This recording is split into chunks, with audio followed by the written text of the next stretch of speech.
नमस्कार दोस्तों। Supreme court में एसआईआर पर चली 3 दिनों तक लंबी बहस के बाद आज याचिकाकर्ताओं की जीत हुई है और चुनाव आयोग को जबरदस्त झटका लगा है। करीब करीब हर रोज 3-3.5 घंटे की बहस सुप्रीम कोर्ट में जस्टिस सूर्यकांत और जस्टिस बागची के बेंच में हो रही थी। देश के दिग्गज वकील याचिकाकर्ताओं की तरफ से, जिसमें एडीआर है, बहुआ मोइत्रा, मनोज झा, योगेंद्र यादव, उनकी तरफ से वकील जिसमें गोपाल शंकर नारायण, कपिल सिब्बल, अभिषेक मनु सिंघवी, प्रशांत भूषण, वृंदा ग्रोवर,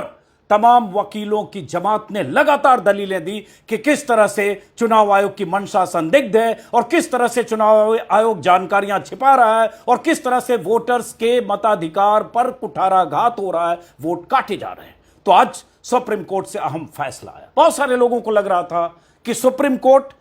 याचिकाकर्ताओं के पक्ष में फैसला देगा, इसकी उम्मीद कम है। चुनाव आयोग को राहत मिलेगी या चुनाव आयोग जिस तरह से एसआईआर कर रहा है वो उसी तरह से जारी रह सकता है, ऐसा अंदेशा बहुतों को था। लेकिन सुप्रीम कोर्ट से जो आज फैसला आया, जैसा कि मैंने कहा, एसआईआर पर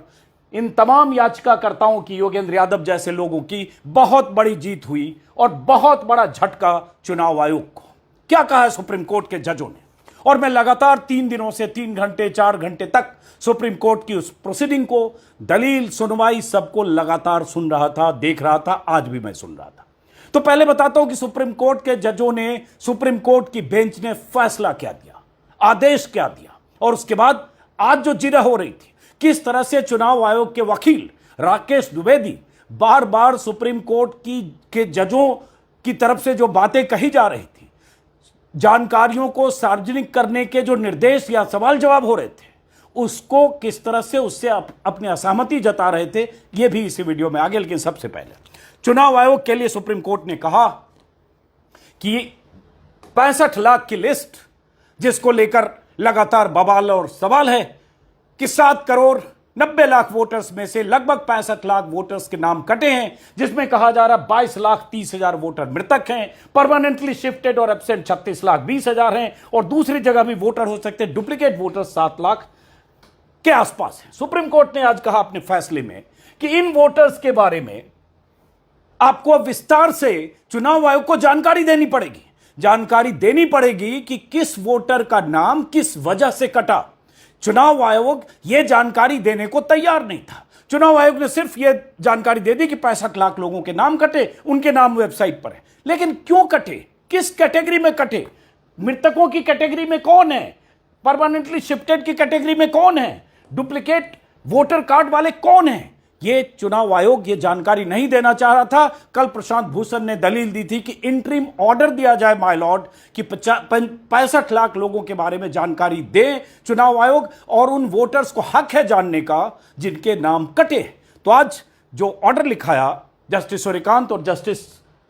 बागची ने, उसमें उन्होंने कहा कि 65 लाख वोटर्स जिनके नाम जनवरी 2025 की लिस्ट में था, रिवीजन की लिस्ट में, जो लोग जनवरी 2025 में हुई थी, लिस्ट बनी थी, और उनमें से जो ड्राफ्ट लिस्ट में 65 लाख वोटर नहीं हैं, उनके नाम जिला निर्वाचन पदाधिकारी की वेबसाइट पर होनी चाहिए, जिलावार होनी चाहिए, बूथवार भी यह सूचना होनी चाहिए, एपिक नंबर के साथ सर्च करके पता चलना चाहिए कि मृतकों के लिस्ट में किसका नाम है। जैसे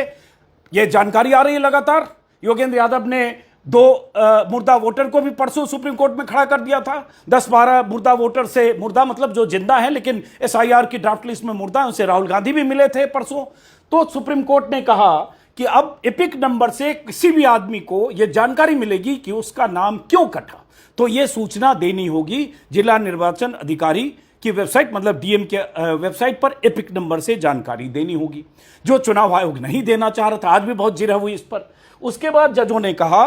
कि पब्लिक को इसके बारे में अवेयर किया जाए कि वो ये जानकारी कैसे जुटा सकता है। कोई वोटर जिसका नाम कटा, जैसे उन्होंने नाम लेकर कहा जस्टिस सूर्यकांत ने कि अगर अनीता कुमारी का नाम कटा या पूनम देवी का नाम कटा क्योंकि उनकी डेथ हो गई, तो पूनम देवी के परिवार को पता चलना चाहिए कि उनका नाम क्यों कटा। वो अगर एपिक नंबर डालें तो पता चल जाए कि उनका नाम इसलिए कटा। और किसी अनीता देवी का नाम कटता है तो अनीता देवी अपना एपिक नंबर डालें, उनका नाम पता चलना चाहिए कि उनका नाम क्यों कटा, मतलब वजह पता चलनी चाहिए जिस वजह को छुपा रहा था सुप्रीम कोर्ट में भी और न बताने को तैयार था लगातार चुनाव आयोग। तो उन्होंने कहा कि यह जानकारी एपिक नंबर के साथ सर्चेबल ऑप्शन के साथ वेबसाइट पर जानी चाहिए और 3 दिन में यह करना होगा।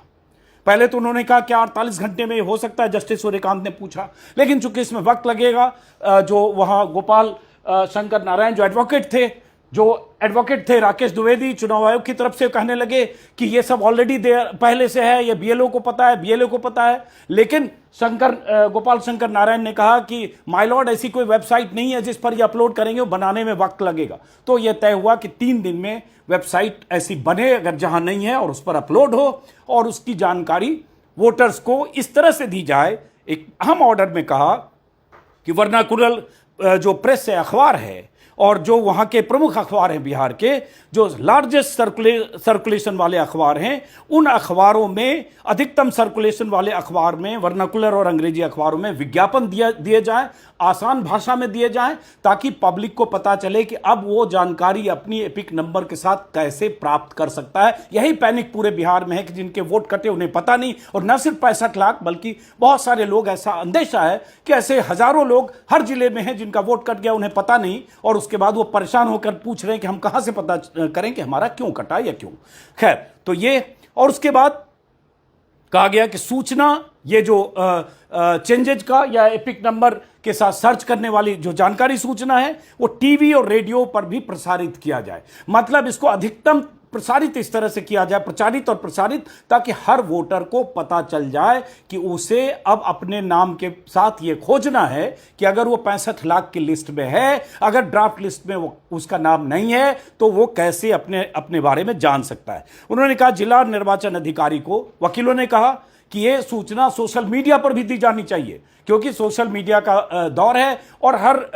जो अधिकारी हैं, जिला निर्वाचन अधिकारी, सीईओ बिहार जो हैं, उनके सोशल मीडिया वेबसाइट्स या जो ट्विटर हैंडल है उस पर भी देना चाहिए। फिर जस्टिस सूर्यकांत और जस्टिस बागची ने कहा कि जिला निर्वाचन अधिकारी को अपनी सोशल मीडिया वेबसाइट पर भी ये डिस्प्ले करना होगा। एक और अहम बात हुई, आधार कार्ड को लेकर लगातार बहस हो रही थी शुरुआती सुनवाई में। आपको याद होगा जब जस्टिस सुभाष धूलिया और जस्टिस बागची की बेंच में शुरुआती सुनवाई हुई थी, तब भी उन्होंने, जस्टिस धूलिया ने पूछा था कि आप क्यों नहीं आधार और वोटर कार्ड को शामिल करते हैं, क्यों नहीं कंसीडर करते हैं। चुनाव आयोग जिद पर आ रहा था, आज भी आ रहा था, कल भी आ रहा था, लगातार। लेकिन कहा गया, जजों की तरफ से कहा गया कि पब्लिक नोटिस में यह मेंशन किया जाएगा कि एग्रीव्ड पर्सन अपना क्लेम आधार कार्ड के साथ सबमिट कर सकते हैं। मतलब इन 65 लाख लोग में अगर कोई मृतक हैं जो वाकई जिंदा हैं, ऐसे जिंदा लोग आ रहे हैं, अगर एब्सेंट और शिफ्टेड लोग हैं जो वाकई शिफ्टेड या एब्सेंट नहीं है लेकिन उनका वोट कट गया, चाहे वो माइग्रेंट हो, लेबर के तौर पर कहीं काम करते हो, या देश के किसी और हिस्से में कोई मेहनत मजदूरी कुछ भी करते हो, सबके ऐसे बहुत सारे लोगों की शिकायतें आ रही कटे,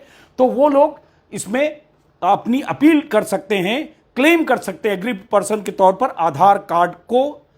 सबमिट करते हो। मतलब आधार कार्ड को भी पहचान पत्र मानने के लिए सुप्रीम कोर्ट ने चुनाव आयोग को कहा, जिस आधार कार्ड को निराधार सुप्रीम कोर्ट में लगातार, या चुनाव आयोग कहता रहा कि यह कोई नागरिकता का पहचान पत्र नहीं है। खैर, यह एक बड़ा फैसला। सुप्रीम कोर्ट ने कहा कि 65 लाख वोटर के बारे में हर बूथ लेवल ऑफिसर के दफ्तर में नोटिस बोर्ड पर उस इलाके के जो 65 लाख में से जो लोग उस बूथ पर जिनके कटे, मान लीजिए कहीं 600 या 800 या 1000 कटे, तो बीएलओ के नोटिस बोर्ड पर हो। फिर दरअसल बीएलओ का कोई दफ्तर होता नहीं, बीएलओ प्राइमरी स्कूल के टीचर होते हैं, वो तो स्कूल में कहीं काम करते हैं। तो फिर कहा गया कि बीएलओ का कोई दफ्तर नहीं होता, फिर कहा गया कि ब्लॉक ऑफिस में हो। जस्टिस सूर्यकांत ने कहा इससे बेहतर होगा कि पंचायत ऑफिस और ब्लॉक ऑफिस में यह डिस्प्ले किया जाए कि उस इलाके में कितने लोगों के वोट किन वजहों से कटे। बार बार यह समझाने की कोशिश कर रहा हूं, किन वजहों से। सारा खेल इसी वजह में कि अगर यह पता चल गया कि ये लोग शिफ्टेड नहीं है, ये एब्सेंट नहीं है, इनकी गड़बड़ी से काटी गई, गलत इंटेंशन से काटा गया, ये मृतक नहीं है, इनमें से बहुत सारे लोग, हजारों लोग गलत वजह से काटा गया, तो ये अब वो जब डिस्प्ले होगा तो उनको जानने का हक है, उनको पता चलेगा कि उनका नाम क्यों कटा। सुप्रीम कोर्ट ने कहा कि हाँ, पब्लिक को मैनुअल लिस्ट से पता चलना चाहिए कि उसका नाम क्यों बाहर किया गया। बार बार दोनों जजों ने कहा कि लोकतंत्र में सिटीजन को, वोटर को जानने का हक है कि उसके किसी वोटर लिस्ट से क्यों बाहर किया गया, और उससे, उस हक से, उस अधिकार से उसको वंचित नहीं किया जा सकता। ये लगातार जस्टिस बागची खासतौर से और सूर्यकांत कहते रहे, और द्विवेदी, जो राकेश द्विवेदी हैं चुनाव आयोग के एडवोकेट, वो लगातार जिरह करते रहे और ये कहते रहे कि ऑलरेडी ये सारी जानकारी है बीएलए के पास या बीएलओ के पास। लेकिन जस्टिस सूर्यकांत ने, जस्टिस बागची ने कहा कि वोटर को हम बीएलए, जो बूथ लेवल एजेंट होते हैं, जो पॉलिटिकल वर्कर होते हैं, उनके भरोसे क्यों छोड़ें। पॉलिटिकल वर्कर्स की अपनी पॉलिटिकल ओपिनियन होती है। अगर वोटर इंडिपेंडेंटली ही अपने बारे में जानना चाहता है, वो क्यों किसी बीएलए या बीएलओ पर डिपेंड रहे, वो खुद पता कर सके, ऐसी व्यवस्था करिए। बहुत देर तक खींचतान इसमें हुई, बहुत देर तक जिरह होती रही, टाल मटोल करते रहे राकेश द्विवेदी चुनाव आयोग की तरफ से। वो बताते रहे कि ये सब ऑलरेडी है, जो है नहीं। लेकिन उनकी चालाकी को चुनाव आयोग की चालाकी क्यों जस्टिस सूर्यकांत और जस्टिस बागची समझ चुके थे, क्योंकि बीते 3 दिनों के दौरान दिग्गज वकीलों ने जिस तरह से लगातार, और खासतौर से योगेंद्र यादव ने जिस तरह से परसों 25 मिनट तक जिरह की थी, और कल मैंने कल के वीडियो में आपको बताया था कि प्रशांत भूषण का मास्टर स्ट्रोक था कल, जो उन्होंने 25 मिनट की दलील दी और उसमें उन्होंने यही सारी मांग की, यही कहा कि इस तरह का इंटरिम ऑर्डर हो जिसमें 65 लाख लोगों के बारे में विस्तार से जानकारी हो। तो जो कल प्रशांत भूषण ने कहा, जो योगेंद्र यादव ने कहा, जो ये वकील कहते रहे, आखिर जजेज उस पर, बेंच उस पर सहमत, जजेज सहमत हुए और उसी तरह का ऑर्डर आया। फिर बात हुई, जो एडवोकेट गोपाल नारायण थे, उन्होंने कहा कि ऐसी, जब राकेश द्विवेदी जो चुनाव आयोग की तरफ से थे, उन्होंने कहा वेबसाइट, बूथ की वेबसाइट और जिले की वेबसाइट पर ये अपलोड कर देंगे। तो उन्होंने कहा कि ऐसी कोई वेबसाइट जिले में होती नहीं है। तो जस्टिस ने कहा कि नहीं है तो वो बनाएंगे, और है तो अच्छी बात है, उस पर अपलोड करेंगे। फिर बात हुई कि ये स्टेट लेवल पर भी होनी चाहिए। प्रशांत भूषण ने भी कहा, बृंदा ग्रोवर ने भी कहा, और गोपाल नारायणन ने भी कहा, गोपाल शंकर नारायणन ने। तब जजों ने कहा कि सीईओ, जो स्टेट के मुख्य निर्वाचन अधिकारी होते हैं, उनके उस पर भी डिस्प्ले होना चाहिए, उनकी वेबसाइट पर भी ये सूचना पूरे स्टेट के बारे में जानकारी होनी चाहिए। और खास बात, बीएलओ और जिला निर्वाचन अधिकारी जो डीएम होते हैं, स्टेटस रिपोर्ट तैयार करेंगे, और अगली सुनवाई की तारीख 22 अगस्त को 2 बजे तय हो गई है कि 22 तारीख को अगली सुनवाई होगी। तो एक तरह से देखें कि चुनाव आयोग की सारी दलीलें, जो याचिकाकर्ताओं की दलीलों को खारिज करने के लिए थी, वो सारी दलीलें खारिज हुई। और इन तमाम वकीलों और खासतौर से योगेंद्र यादव, इन सब की दलीलों का असर ये हुआ कि जो इंटरिम ऑर्डर, जिस तरह के ऑर्डर ये लोग चाहते थे, लगभग वैसा ऑर्डर मिला। क्योंकि ये बार बार ये कहा जा रहा था कि हम एसआईआर को रोक दीजिए, अभी नहीं कर रहे। एसआईआर में विसंगतियों पर बात ज्यादा होने लगी, और ये अंदाजा इन लोगों को भी लग गया कि एसआईआर को रोकने का फैसला सुप्रीम कोर्ट नहीं करेगा। इसलिए कल प्रशांत भूषण ने कहा कि कम से कम इंटरिम ऑर्डर दीजिए, और उसके बाद अब सीओ की वेबसाइट पर होगा। अब इससे होगा क्या कि अब जैसे मेरे पास बहुत सारे लोगों के, मेरे मोबाइल पर, चूंकि मैंने अपना नंबर दे रखा है, आपको पता होगा, ये नंबर है 7827254012, कि अगर आपका नाम मृत लोगों की सूची में है, अगर आपका नाम ड्राफ्ट लिस्ट में नहीं है, अगर आप बिहार के हैं और आपका नाम कट गया, मतलब आप बाहर कहीं नौकरी कर रहे हैं लेकिन साल में 4 बार घर जाते हैं बिहार में, वहीं के वोटर हैं और वोट के समय वोट काटने जाते हैं, देने जाते हैं, और आपको शिफ्टेड और एब्सेंट बोल के आपका नाम कट गया, तो आप मुझे फोन कर सकते हैं, लगातार मैं बता रहा हूं। और SIR बिहार 2025 जीमेल पर आप मेल कर सकते हैं। अब बिहार जाऊंगा तो ऐसे बहुत सारे लोगों से मिलूंगा भी। तो बहरहाल, तो मेरे पास बहुत सारे ऐसे लोग लगातार मेल कर रहे हैं कि मेरा नाम कट गया, मेरा नाम कट गया, लेकिन हमें पता नहीं चल रहा है। अब हमें भी नहीं पता चल रहा है कि मैं अगर ये 5 लोगों का, किसी जिले के 20 लोगों का, किसी बूथ का बताऊं, दिखाऊं कि इनका नाम कट गया, तो मैं क्या बताऊं कि किस कैटेगरी में कटा। और तभी तो उनकी बात में मजबूती आएगी कि क्या इसलिए कटा कि उनके कागज में कोई गड़बड़ी थी, क्या इसलिए कट गया क्योंकि मृतक उन्हें मान लिया गया, क्या इसलिए कट गया कि वो घर पे ही बैठे रह गए, उन्हें शिफ्टेड या एब्सेंट मान लिया गया, क्या वजह थी नाम कटा। ये अब चुनाव आयोग को ये बताना होगा, और इससे ये पता चलेगा, अगर याचिकाकर्ताओं की इस दलील में दम नहीं है कि 65 लाख लोग में लाखों लोग ऐसे हो सकते हैं जो बोनाफाइड वोटर हैं, फिर भी उनका नाम कट गया, वो भी पता चल जाएगा, क्योंकि उन सबके नाम आ जाएंगे। तो ये अब से वक्त बहुत अहम है। आप जानते हैं कि 1 सितंबर तक क्लेम और ऑब्जेक्शन का वक्त है। इसी 1 सितंबर तक जिनको अपनी बात रखनी है क्लेम और ऑब्जेक्शन के लिए, ERO, AERO के पास अपनी बात रखेंगे, या BLO के थ्रू, या जो भी वहां अधिकारी हैं उनके थ्रू, BDO CO के थ्रू, और उसके बाद फाइनल 30 सितंबर को लिस्ट आएगी। लेकिन सुप्रीम कोर्ट में दलील जो चली आज बहुत दिलचस्प है, चूंकि मैं लगातार देख रहा था, और दोनों जज, चूंकि 3 दिनों, तीसरा दिन था, और कल भी लगभग 3 घंटे की दलील हुई। तो एक तरह से ऐसा लगा कि मूड बना के आए थे, इसलिए राकेश द्विवेदी ने शुरुआती बिहार वार पे कुछ बोला और उसके बाद